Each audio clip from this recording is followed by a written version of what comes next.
កាលពីព្រៃនាយនៅក្នុងព្រៃដ៏ធំមួយស្ដេចតោដែលគ្រប់គ្រងព្រៃមានវ័យកាន់តែចាស់ទៅ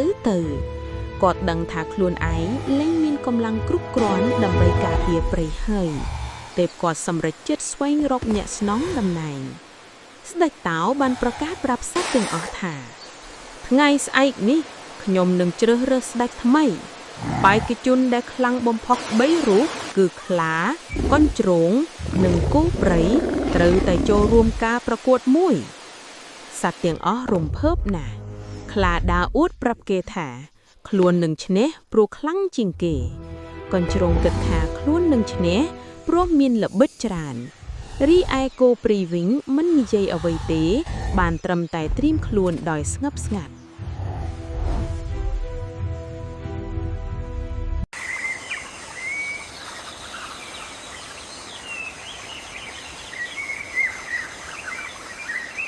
ព្រឹកឡើងស្ដេចតោបានប្រាប់វិញ្ញាសា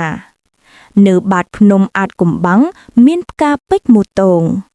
អ្នកណាដែលទៅយកផ្កានោះមកដល់ទីនេះមុនគេនឹងក្លាយជាស្ដេចព្រៃបេក្ខជនទាំង3ក៏ចេញដំណើរភ្លាមខ្លាប្រើកម្លាំងរឹតបំបុកព្រៃយ៉ាងលឿន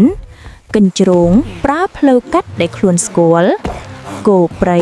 រឹតតាមផ្លូវធម្មតាដោយភាពអត់ធ្មត់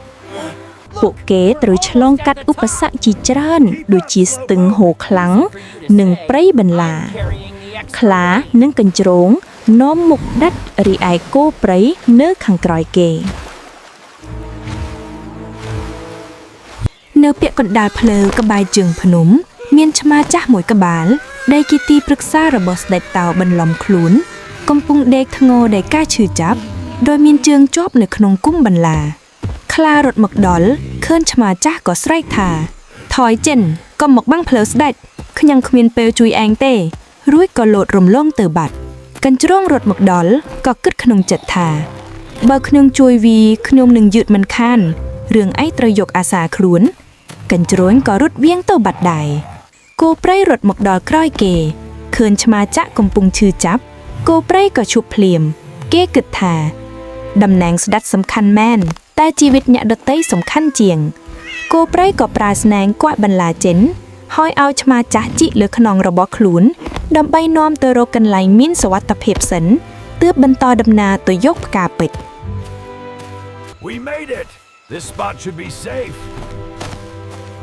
Oh, thank you. You saved me.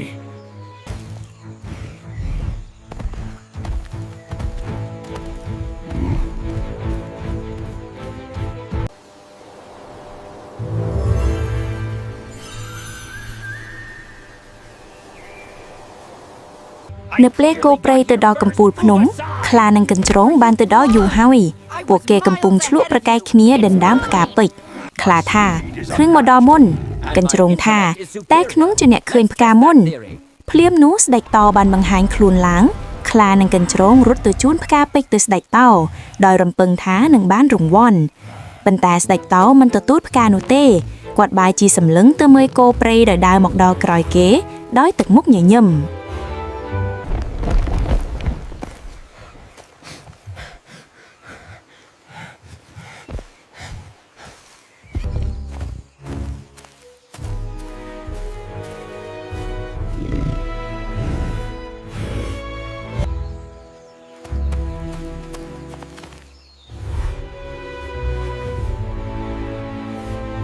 ស្ដេចតមានប្រសាសន៍ថាការប្រកួតនេះមិនមែនប្រកួតល្បឿនឬកម្លាំងទេគឺប្រកួតទឹកចិត្តភ្លាមនោះឆ្មាចាស់ដែលគោព្រៃបានជួយក៏ដើរចេញមកហើយប្រែខ្លួនជាទីប្រឹក្សាស្ដេចតស្ដេចតបន្តថាស្ដេចដែលល្អមិនមែនជាអ្នកដែលខ្លាំងជាងគេឬឆ្លាតជាងគេតែមួយមុខទេតែជាអ្នកដែលចេះការពារនិងជួយអ្នកទន់ខ្សោយខ្លានិងកញ្ជ្រងបានបោះបង់អ្នករបួសចោលដើម្បីប្រយោជន៍ខ្លួនឯងរីឯគោព្រៃសុខចិត្តចាញ់ការប្រកួតដើម្បីជួយជីវិតអ្នកដទៃសត្វទាំងអស់ក្នុងព្រៃបានស្រែកអបអរសាទរគោព្រៃត្រូវបានតែងតាំងជាស្ដេចព្រៃថ្មីប្រកបដោយទសភាករាជធម៌ អំណាចពិតប្រាកដមិនមែនស្ថិតនៅលើកម្លាំងបាយទេតែស្ថិតនៅលើសេចក្តីល្អនិងការលះបង់ដើម្បីអ្នកដទៃអ្នកដឹកនាំល្អត្រូវចេះឈឺឆ្អាលសុខទុក្ខរបស់រាស្ត្រ